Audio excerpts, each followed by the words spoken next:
शर्मा परिवार में आज बड़ा ही खुशी का माहौल था, क्योंकि उनकी बहू रुक्षर ने आज घर के कुल दीपक को जन्म दिया था।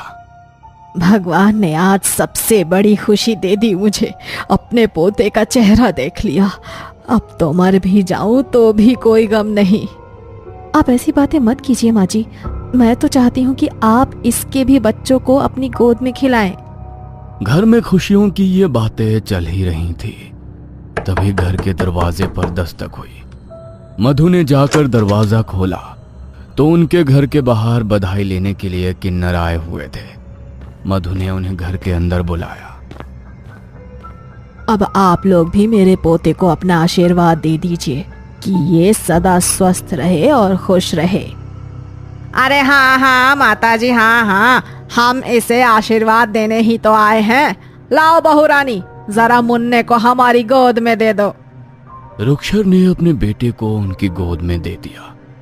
वो अपने हाथों से उसकी बलाएं उतारने लगी, मगर तभी उसका चेहरा अचानक से बिल्कुल गंभीर हो गया, जैसे कोई चिंता भरी बात उसके मन में आ गई हो। क्या हुआ? अभी तो आप बहुत खुश थी, अचानक से आप इतनी परेशान क्यों हो गई? पता नहीं, लेकिन कुछ अजीब सा लग रहा है, जैसे तो कोई मुसीबत तुम्हारे परिवार पर आने वाली है। घबराहट हो रही है मुझे। देखिए, अगर ऐसा कुछ है तो आप कोई निवारण कीजिए। आपकी दुआओं में तो बहुत ताकत होती है।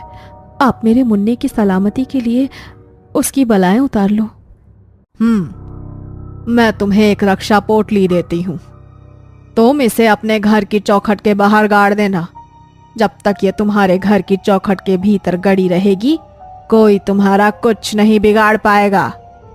किन्नर ने रोहन के हाथ में वो रक्षा पोटली पकड़ा दी और बच्चे के सर पर अपना हाथ फेरकर वहां से शगुन लेकर चली गई। उनके जाते ही रोहन ने अपने घर के बाहर अपनी चौखट के नीचे गड्ढा करके उस रक्षा पोटली को गाड़ दिया।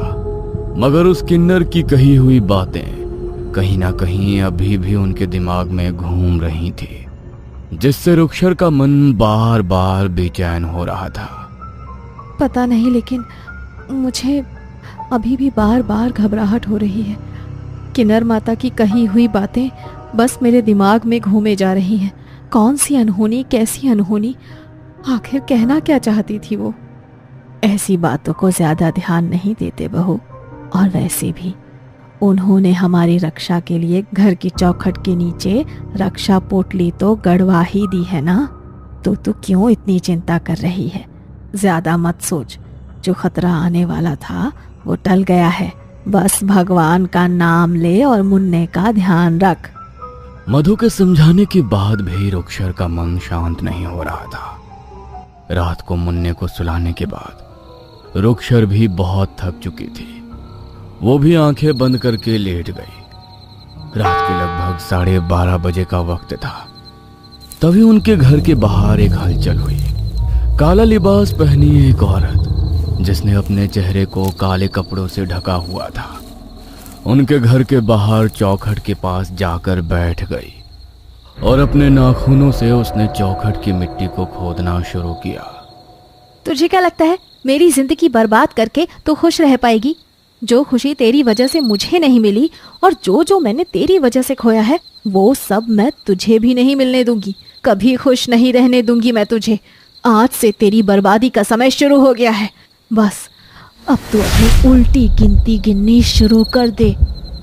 उसने मिट्टी खोदकर भीतर से रक्षा कवच को बाहर निकाल लिया और अपने झोले से नींबू मिर्ची का जोड़ा निकाला और उसे उसने उस गड्ढे के भीतर रखकर अपनी हथेली पर चाकू से एक चीरा लगाया और अपने खून की बूंदें उसके ऊपर टपका दी और जल्दी से मिट्टी से उस गड्ढे को भर दिया और उस रक्षा पोटली को वो अपने साथ लेकर वहां से चली गई।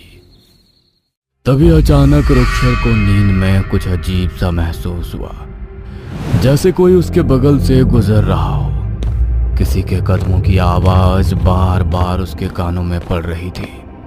वो एकदम से हड़बड़ाकर उठी और उसे लगा कि खिड़की के पास कोई खड़ा होकर उसे और उसके बच्चे को ही देख रहा है। ये देखकर रुक्षर बुरी तरह घबरा गई और वो इस हद तक डर गई कि उसके गले से उसकी आवाज भी नहीं निकल पाई। वह बुरे तरीके से पसीने से भीग गई और वो काला साया उसकी तरफ बढ़ने लगा। उसने अपने बच्चे को चादर से ढक दिया और रोहन को जगाने की कोशिश करने लगी। उसने जैसे ही रोहन को उठाने के लिए उसके कंधे को सहलाया तो रोहन एकदम से नींद में हड़बड़ाकर उठा। क्या हुआ रुक्षर? तुमने इस तरह मुझे क्यों जगाया? तुम्हें कुछ चाहिए क्या? वो काला साया कमरे में घूम रहा है। वो मेरे और मुन्ने की तरफ ही देख रहा था। आप कुछ कीजिए, किसी पंडित को लेकर आइए।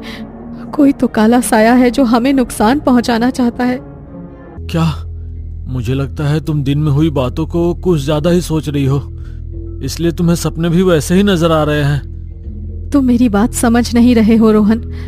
मैंने कोई सपना नहीं देखा। वो शायद मेरी आंखों के सामने खड़ा था, उस खिड़की के पास। देखो रुक्षर, हमारे घर की चौखट के बाहर रक्षा पोटली मैंने अपने हाथों से गाड़ी थी। उसके रहते कोई भी ऐसी शक्ति हमारे घर के भीतर प्रवेश नहीं कर सकती। तुम ये सब सोचना बंद करो और सो जाओ। मैं एक काम करता हूँ, लाइट ऑन कर देता हूँ। लाइट चालू रहेगी तो तुम्हें घबराहट भी नहीं होगी। रोहन ने लाइट ऑन कर दी और रुक्षर को भी लगा कि शायद यह उसका वहम ही है, इसलिए वो भी उस बात को महज एक बुरा सपना समझकर वापस सोने के लिए लेट गई। अगली सुबह जब उसकी आंख खुली तो उसने देखा कि उसके पेट पर किसी की खरोच के निशान है। ये देखकर वो जोर से चिल्लाई। तभी बाहर से उसकी सास दौड़कर अंदर कमरे में आई। क्या हुआ बहू? तू इतनी जोर से क्यों चिल्ला रही है? देख, मुन्ना भी डर गया। वो रो रहा है। तू उसे गोद में क्यों नहीं ले रही? मधु ने मुन्ने को गोद में लिया। तभी उसने देखा कि मुन्ने का शरीर एकदम नीला पड़ गया है। ये देखकर वो बुरी तरह घबरा गई। ये मुन्ने को क्या हो गया? इसका शरीर नीला कैसे पड़ गया? इसे जल्दी से हॉस्पिटल लेकर जाना होगा। जल्दी उठ बहू। वो दोनों जल्दी से उसे अस्पताल लेकर भागे। डॉक्टर ने उसे चेक किया और अस्पताल में ही एडमिट कर लिया। अस्पताल में जहां मुन्ने को लिटाया गया था, ठीक उसके ऊपर भगवान की प्रतिमा लगी हुई थी, जिससे वो बुरी शक्ति अब उस पर हावी नहीं हो पा रही थी। पता नहीं इसकी हालत ऐसे कैसे हो गई। ये तो बिल्कुल हेल्दी बेबी था। हमें इसे कुछ दिन हॉस्पिटल में ही रखना होगा। इसके साथ हम कोई रिस्क नहीं ले सकते। लेकिन इसे हुआ क्या है? अचानक से पूरा शरीर नीला पड़ जाना कोई आम बात तो नहीं है। हमें भी कुछ समझ नहीं आ रहा कि आखिर ये क्यों हुआ। खैर, आप चिंता मत कीजिए। हम कुछ दिन इसे हॉस्पिटल में ही रखेंगे तो ये ठीक हो जाएगा। आप घर जा सकते हैं। अस्पताल में ऐसे किसी का रुकना अलाउड नहीं है। लेकिन मुन्ना। आप उसकी बिल्कुल भी चिंता मत कीजिए। हम उसका ध्यान रखेंगे। अभी उसे इन्फेक्शन से बचाना जरूरी है। आप कल उससे मिलने आ सकते हैं। रुक्षर और मधु का मुन्ने को वहां छोड़कर हॉस्पिटल से वापस आने का मन तो नहीं मान रहा था, मगर डॉक्टर के कहने पर रुक्षर और मधु घर वापस आ गए। लेकिन घर में कदम रखते ही उसका पूरा शरीर इतना भारी हो गया कि वो सीधी ही जमीन पर गिर पड़ी और जब उसने उठने की कोशिश की तो वो खड़ी ही नहीं हो पाई। अरे बहू, ये क्या हो गया तुझे? तू गिर कैसे गई? ले, मेरा हाथ पकड़, उठ जा। मैं उठने की कोशिश कर रही हूँ माँ जी, लेकिन मुझसे उठा ही नहीं जा रहा। ऐसा लग रहा है कि मेरे पैरों ने काम करना बंद कर दिया है। मैं खड़ी नहीं हो पा रही हूँ। क्या? हे भगवान, ये मेरे परिवार पर कैसी मुसीबतों का पहाड़ टूट पड़ा है। पहले मेरा पोता बीमार हो गया और अब बहू को क्या हो गया? मैं रोहन को फोन करके घर बुलाती हूँ। मधु रुक्षर को जैसे तैसे सहारा देकर बेड पर लिटाती है और रोहन को फोन करके ऑफिस से घर बुलाती है। रोहन भी सब कुछ देखकर चौंक जाता है। मुन्ने की तबीयत इतनी खराब हो गई और तुम्हें ना जाने क्या हो गया है। तुम लोग अब मुझे फोन करके बुला रहे हो? अभी वो सब जाने दीजिए और ये सोचिए कि आखिर ये सब हो क्यों रहा है और इसे कौन ठीक करेगा। मैंने कल रात आपसे कहा था कि वो परछाई नजर आ रही है मुझे, लेकिन आपने मेरी बात नहीं सुनी। कोई काली शक्ति प्रवेश कर गई है हमारे घर के भीतर। अगर ऐसा है तो बस वो किन्नर माता ही हमारी मदद कर सकती है। हमें उनके पास जाना होगा। मेरी ऐसी हालत नहीं है माँ जी कि मैं उनके पास जा सकूं। आप उन्हें घर पर ही बुला लीजिए, तो वो घर का मुआयना भी कर लेंगी कि कहीं घर में कोई काली शक्ति प्रवेश तो नहीं कर गई। रोहन किन्नर माता को बुलाने के लिए उनके पास पहुंचता है तो पता चलता है कि वो शहर में है ही नहीं। क्या किन्नर माता शहर में नहीं है? हे भगवान, इस समय तो हमें उनकी सबसे ज्यादा जरूरत है और वो शहर में ही नहीं है। आपको कुछ पता है कि किन्नर माता कब तक लौटेंगी? देखिए, वो किसी बहुत जरूरी काम से दूसरे गांव गई हैं। आने में उन्हें 1 दिन तो लग ही जाएगा। शायद कल शाम तक वो लौट आएंगी। ठीक है, वो जैसे ही आए उन्हें मेरे आने की खबर देना और उन्हें हमारे घर भेज देना। हम बहुत तकलीफ में हैं। जी, आप बिल्कुल भी चिंता मत कीजिए। किन्नर माता जैसे ही आएंगी मैं उन्हें आपके बारे में बता दूंगा।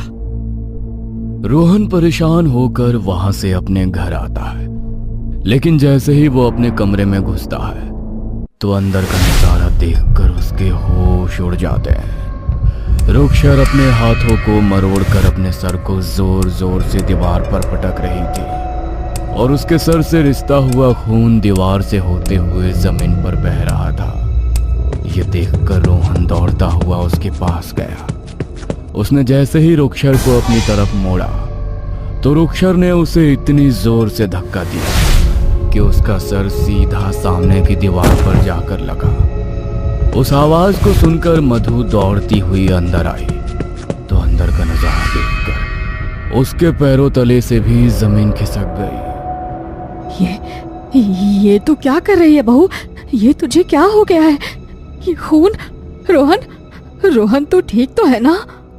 हाँ माँ, मैं ठीक हूँ, मगर रुक्षक को ना जाने क्या हो गया है। ना तो मैं इसे जिंदा रहने दूंगी और ना इसके बच्चे को। इन दोनों को तो मैं अपने साथ लेकर ही जाऊंगी। पहले मुझे इसकी आंखों के सामने इसके बच्चे को खत्म करना था, लेकिन अब लगता है पहले मुझे इसे ही खत्म करना पड़ेगा।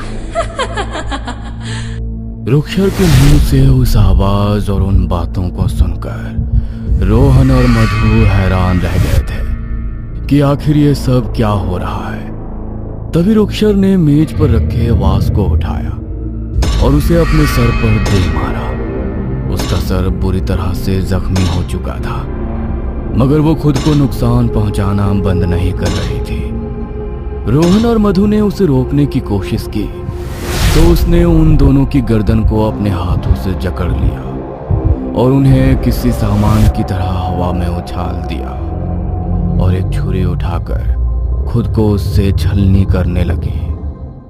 हे भगवान, तेरे रहते ये सब क्या हो रहा है?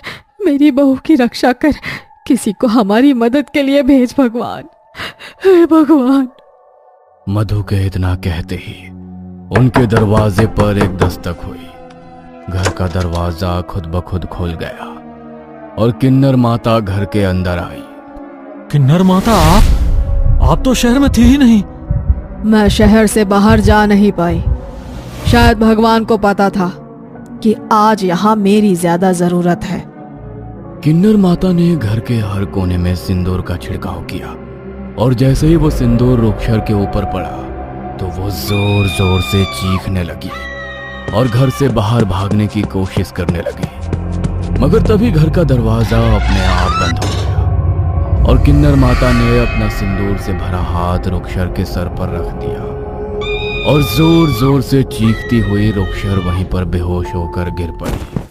किन्नर माता ने उसे बिस्तर पर लेटाया और उसके बिस्तर के चारों कोनों पर सिंदूर से बंधन कर दिया ताकि वो वहां से उठ ना पाए।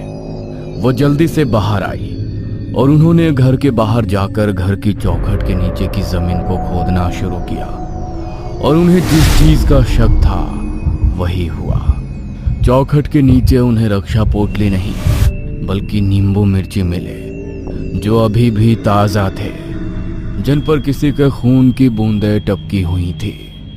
मुझे लगा ही था कि किसी ने जानबूझकर कुछ किया है। किसी ने मेरी दी हुई रक्षा पोटली यहाँ से निकालकर टोटका किया हुआ नींबू मिर्ची अपने खून का छिड़काव करके यहाँ पर गाड़ दिया, जिस वजह से कोई अतृप्त शक्ति तुम्हारे घर के भीतर प्रवेश कर गई। मगर अब तुम चिंता मत करो, इस शक्ति को जिसने भी तुम्हारे घर में भेजा है अभी उसी के पास वापस जाएगी। किन्नर माता ने कुछ मंत्रों का उच्चारण करते हुए वो नींबू मिर्ची घर के पीछे ले जाकर अपनी हथेली में उसे फोड़ दिया और उसे जला दिया। तभी दूर एक घर में एक लड़की की चीख सुनाई दी।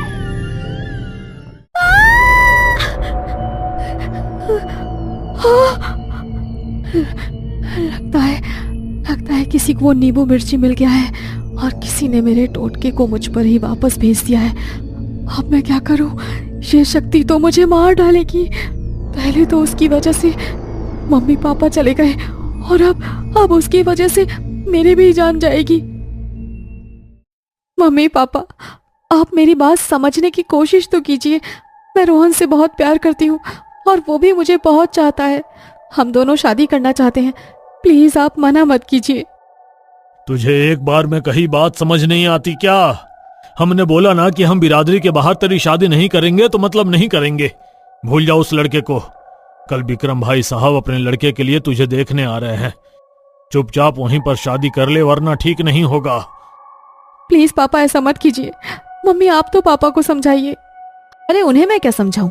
तुझे जो बोला है चुपचाप उनकी बात सुन, वरना हमारा तुझसे कोई रिश्ता नहीं। अगर तूने हमारे खिलाफ कुछ भी किया तो हम भूल जाएंगे कि तू हमारी बेटी है। रुक्षर ने अपनी मम्मी पापा को समझाने की बहुत कोशिश की, मगर वो दोनों तो उसकी बात सुनने को भी तैयार नहीं थे। अगले दिन उसका रिश्ता पक्का होने वाला था, इसीलिए वो रात को ही अपने घर से रोहन के साथ भाग गई और उन दोनों ने मंदिर में शादी कर ली। जब अगले दिन सबको ये बात पता लगी तो रुक्षर के परिवार की बहुत बदनामी हुई। उन्होंने उससे अपने सारे रिश्ते खत्म कर दिए, मगर गांव वालों ने ताने दे देकर रुक्षर के घर वालों का जीना दुश्वार कर दिया। और एक दिन दिल का दौरा पड़ने से उसके पापा की मौत हो गई। पापा की मौत के बाद उसकी माँ भी बीमार रहने लगी। रुक्षर की एक छोटी बहन नेहा थी जो अपनी माँ का ध्यान रखती थी, मगर कुछ दिनों बाद माँ भी चल बसी और नेहा बिल्कुल अकेली हो गई। ना तो उसके सर पर माँ बाप का साया था और बड़ी बहन के घर से भाग जाने की वजह से ना अब कोई उससे शादी करना चाहता था।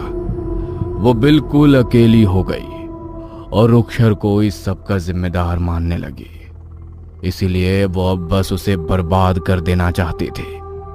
मगर उसने रुक्षर को बर्बाद करने के लिए जो किया था वो क्रिया उसी के ऊपर उल्टी पड़ गई। उस अतृप्त आत्मा ने उसे घेर लिया। तभी घर के भीतर रोहन और किन्नर माता ने प्रवेश किया। किन्नर माता ने पूरे घर में सिंदूर का छिड़काव किया और एक कलश में उस अतृप्त आत्मा को बांध लिया। उस नींबू मिर्ची को जलाते हुए ही मुझे सब समझ आ गया था।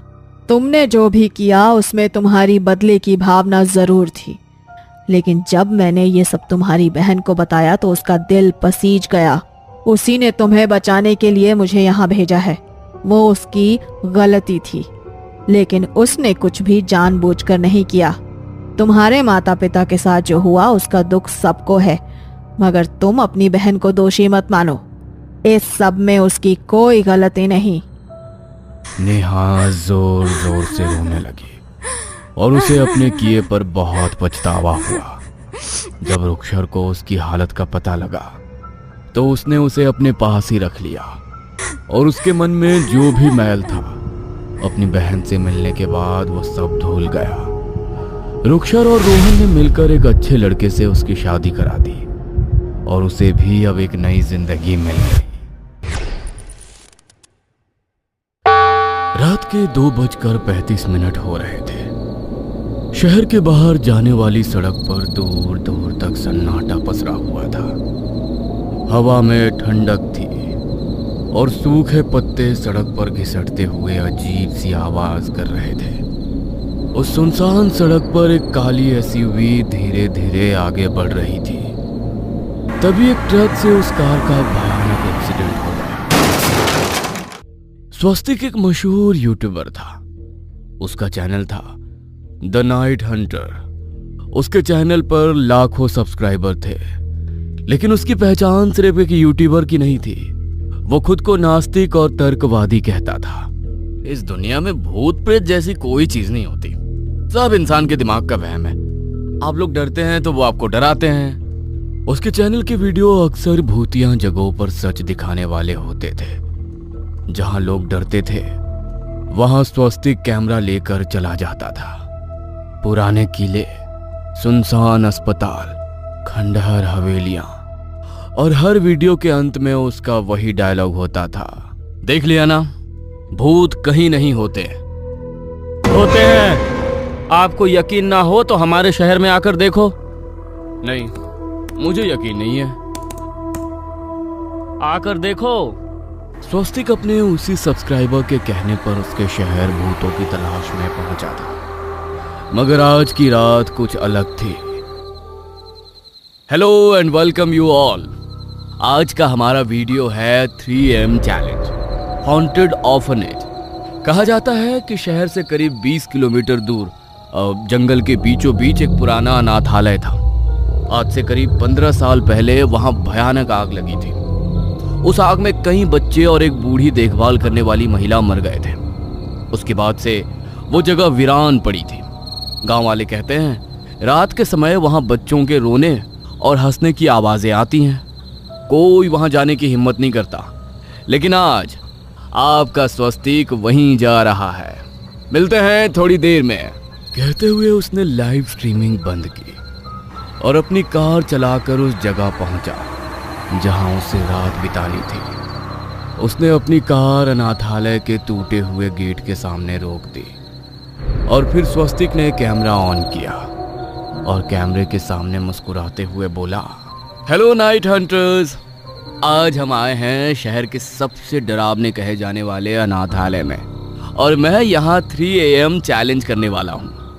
कहते हुए उसने कैमरा घुमाकर सामने का दृश्य दिखाया। टूटी हुई दीवारें, काले पड़े खिड़की के फ्रेम और जंग लगा हुआ गेट। अंदर का आंगन पूरी तरह घास और झाड़ियों से भर चुका था।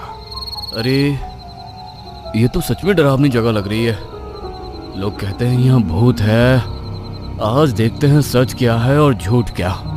कहते हुए वो हंसने लगा। उसने कैमरा उठाया और गेट को धक्का दिया।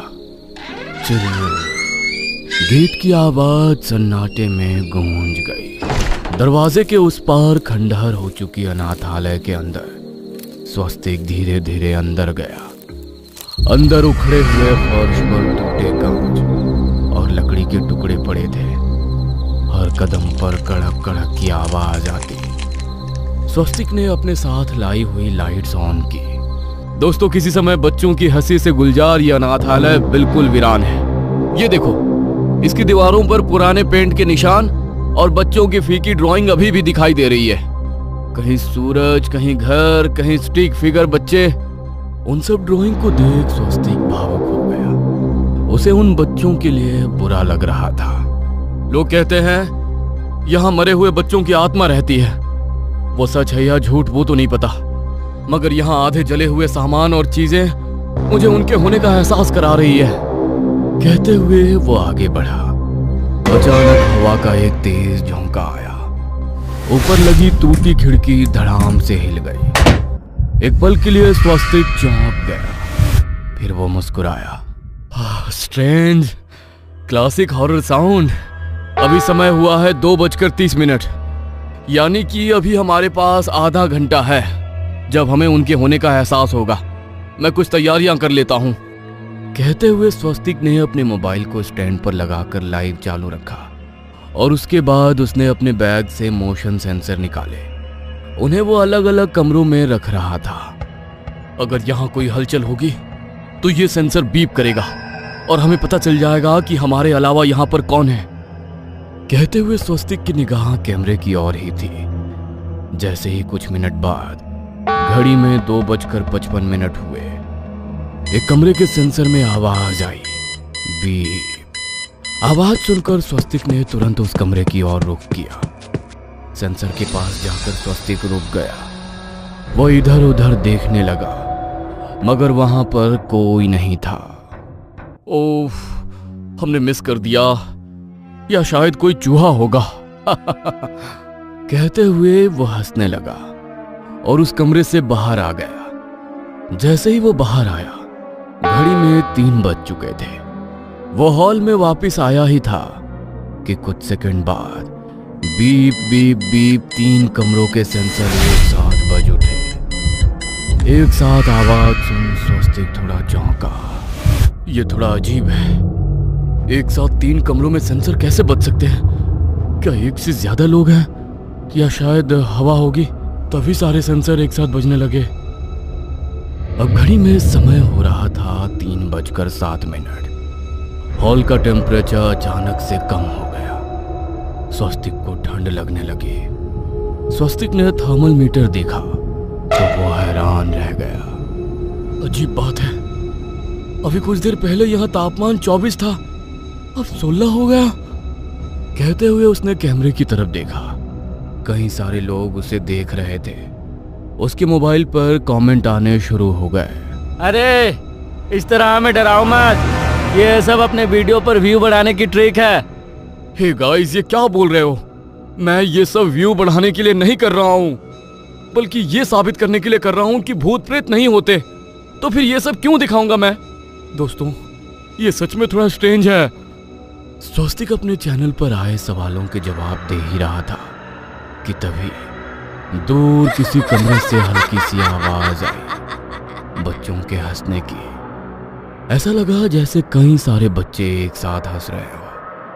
स्वस्तिक एक पल के लिए चुप हो गया। उसके वीडियो पर व्यू बढ़ने लगे तो वो फिर हंसने लगा। रिकॉर्डेड साउंड होगा, लोग डराने के लिए लगा देते हैं, मगर हम तो इतनी सी बात से नहीं डरेंगे। अब समय हो रहा था 3:20। स्वस्तिक अभी भी मुख्य हॉल में था। यह वही जगह थी जहां कभी बच्चों का डाइनिंग एरिया था। अब वहां सिर्फ टूटी कुर्सियां और मेजें पड़ी थी।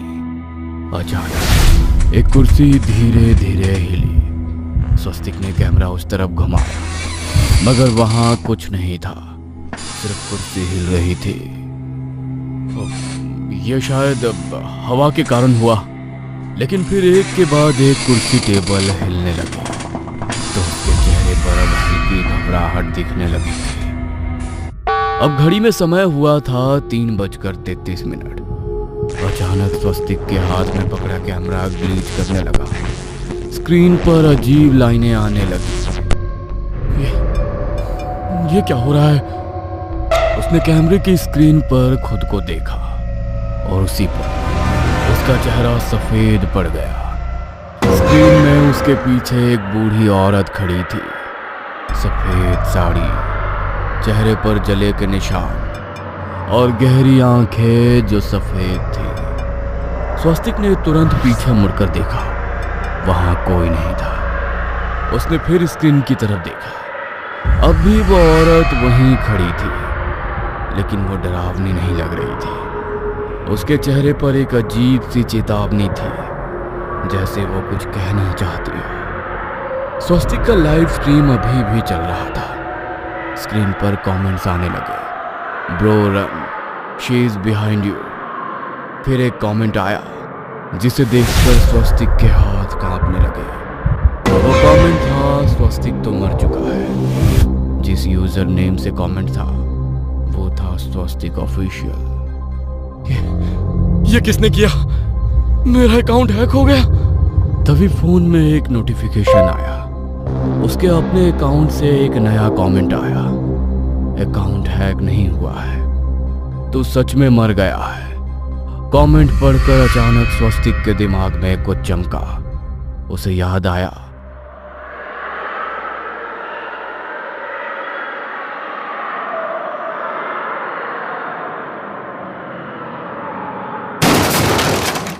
जैसे ही ये सब याद आया, स्वस्तिक की सांसें तेज हो गई। नहीं, ये सच नहीं हो सकता।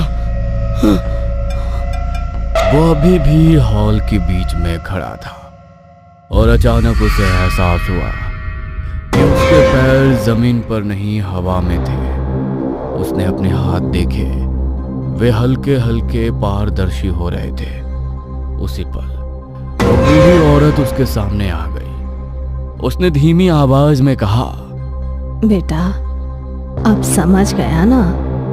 क्या मैं सच में मर चुका हूँ? तुम्हारी मौत उस सड़क पर हो गई थी। यह सुनकर स्वस्तिक की आंखों में आंसू आ गए। उसे कुछ समझ ही नहीं आ रहा था। तुम्हें यहाँ क्यों? तुम्हारा मन तुम्हें यहाँ खींच लाया। तुम सच की तलाश में नहीं, सनसनी की तलाश में थे, जो यहाँ पर सच में भी है। अचानक हॉल के अंधेरे कोने से परछाइयां निकलने लगी, काली, विकृत, डरावनी। वे सब स्वस्तिक की तरफ बढ़ रही थी। ये तुम्हारी सोच और डर की परछाइयां हैं। अगर तुम यहाँ फंस गए तो कभी मुक्त नहीं हो पाओगे। उस बूढ़ी औरत की बात सुनकर स्वस्तिक घबरा गया। उसे कुछ समझ नहीं आया। मुझे बचाओ। अब जाने का समय है, चलो मेरे साथ। कहते हुए उस औरत ने स्वस्तिक का हाथ पकड़ा तो अचानक कैमरा जमीन पर गिर गया। लाइव स्ट्रीम में बस खाली हॉल दिखाई दे रहा था और फिर कैमरे के सामने स्वस्तिक धीरे धीरे हवा में घूलने लगा। उसके चेहरे पर अब डर नहीं था, सिर्फ शांति थी। अगली सुबह पुलिस को अनाथालय के अंदर एक कैमरा मिला। लाइव स्ट्रीम अभी भी रिकॉर्ड हो रहा था, लेकिन अनाथालय के अंदर कोई नहीं था। रात के 2:20 पर एक यूट्यूबर का एक्सीडेंट से मौत हो गई। उसका नाम स्वस्तिक था और उसके चैनल पर आखिरी वीडियो का टाइटल था 3AM challenge the night Hunter. उसकी मौत हो गई तो कैमरा यहां पर कैसे आया? तभी वीडियो के आखिरी फ्रेम में एक पल के लिए कैमरे के पीछे खड़ी वही बूढ़ी औरत दिखाई देती है और फिर स्क्रीन ब्लैक हो जाती है।